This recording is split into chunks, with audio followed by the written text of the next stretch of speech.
So let's go ahead and dive into your final submission and overall execution and progress during the course. I want to say great job. It's actually really great to see your character kind of all the way fleshed through, rendered out, lit, textured, and kind of finally presented. It kind of all really came together.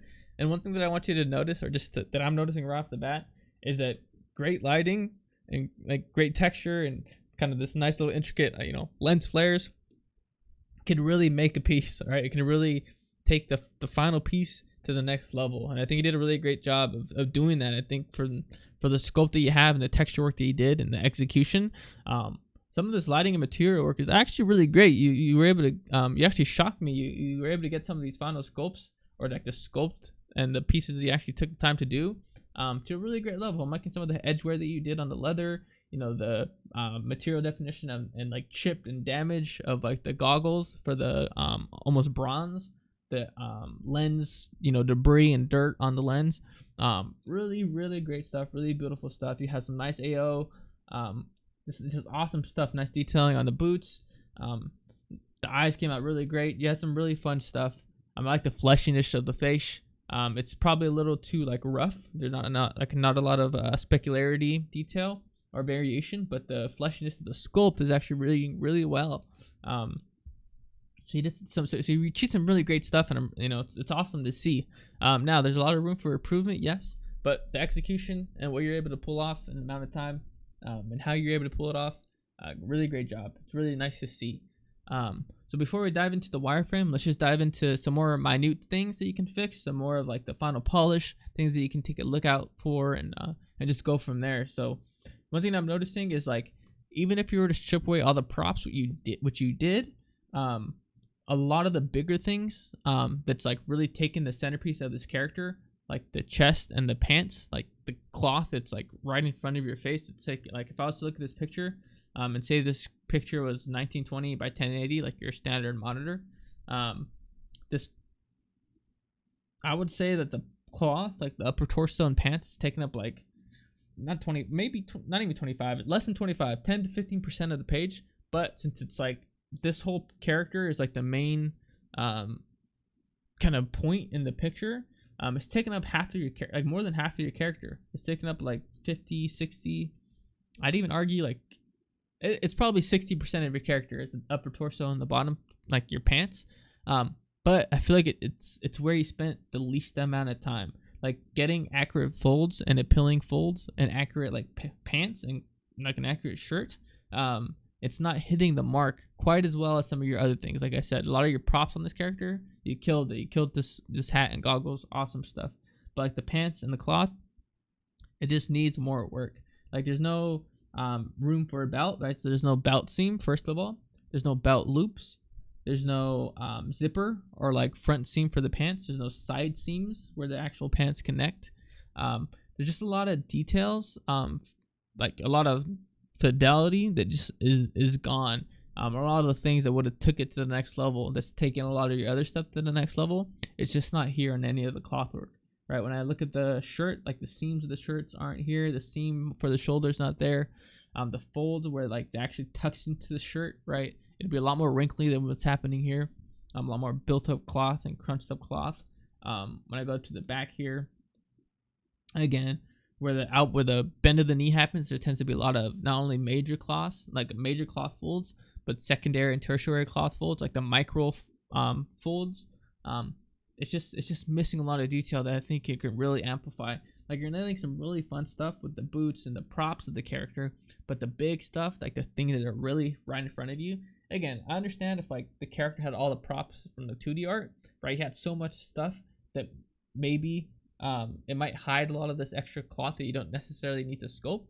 But since it's not there, like all the other props, it's really taken away from this piece that I feel like could be so strong. And you put a lot of time into like, rendering out and texturing, like that's beautiful roughness values like this here, where it's like you can see like the highlights and the dirt. Like this is some really beautiful stuff. It's just unfortunate that the cloth and the cloth folds are taken away from it all. But other than that, like I said, I think for what you did and where you gotten, I think you took it to a really good state, and I actually like the final rendering and polish of it. Now you can always do more fun stuff. You could do like different lighting scenarios. It seems like you're using like a HDRI to light this environment. You could try different HDRIs to really, see your character in other presentations. One thing that I would suggest is, instead of having like one image of the front, right, one image of the back, is to put the full turnaround in one image, right? Even if it's like this same resolution, whatever this resolution is, just putting the character like perspective, front, and then back all in one image, all as the first image, is going to be really helpful here, just so we can see the full character for all its glory. And instead of seeing one isolated image where like all these mistakes are getting shown, like again, you have some great stuff, but then you have 60, more than half the character just feels like it just needs more love, right? So being able to see all of this character at once is actually going to help you make it look like you have more work there that's actually than may actually be done. And so for presentation's sake, and if you are going to showcase this character off in your portfolio, I highly suggest that you put one image with with the character turnaround all in that one image, and then start to do the detailed shots, right? You can have one image of the perspective, front and side, all in one, and then you do like the top down zoom ins, and then you start to isolate the props, and they can really start to showcase more of what you did.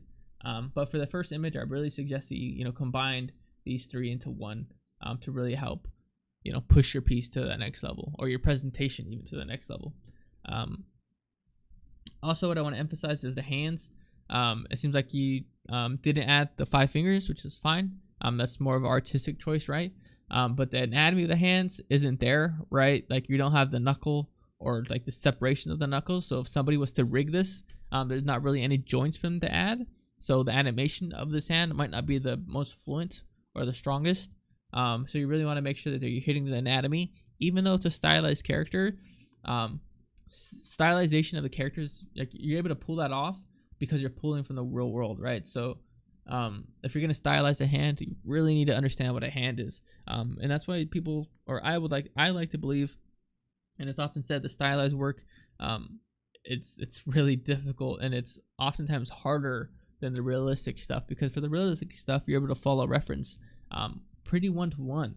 But when you're stylizing something, you really have to understand that subject to pull it off. And so it feels like these hands just need a lot more love, right? A lot more sculpting before you start to get it to that final polish and rendering phase. So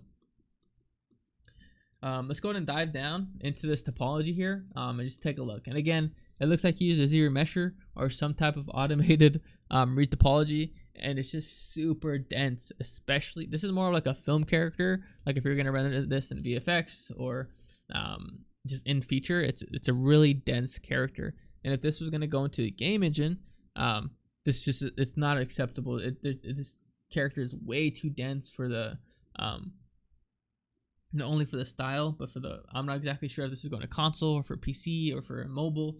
But you want to start to think about that stuff. Like, if this is going to PC, yes, you can get away with a lot more topology, but like the rigger, like if you were to hand this off and say, hey rigger, can you rig this?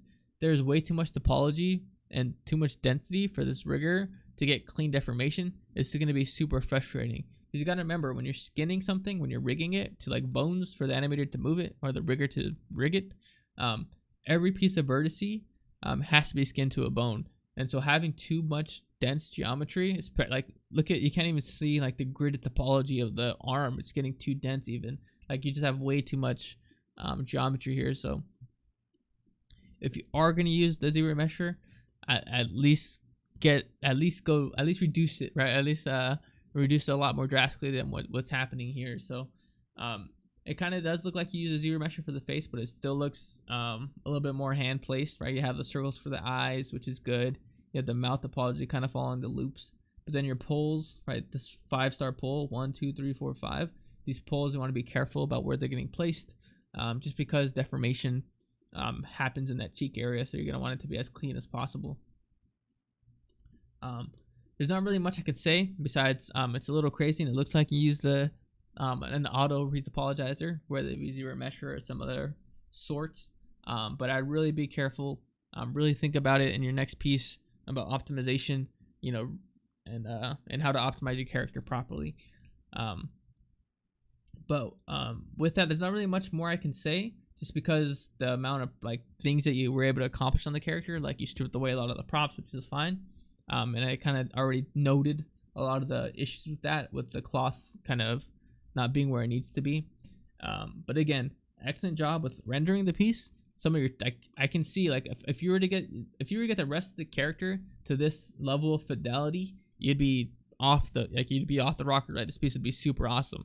And so because I'm seeing this, I know you can do that, and it's just a matter of time and how much time you really need to put into the piece. I'm actually, as I'm noticing this is getting really thin, maybe too thin, so be careful about that. But again, you clearly know how to render, you clearly know how to execute and polish, to a certain level of fidelity. Just really think about time management, how long it's going to take you to get something done, how much time you need to set aside, how much distractions you have.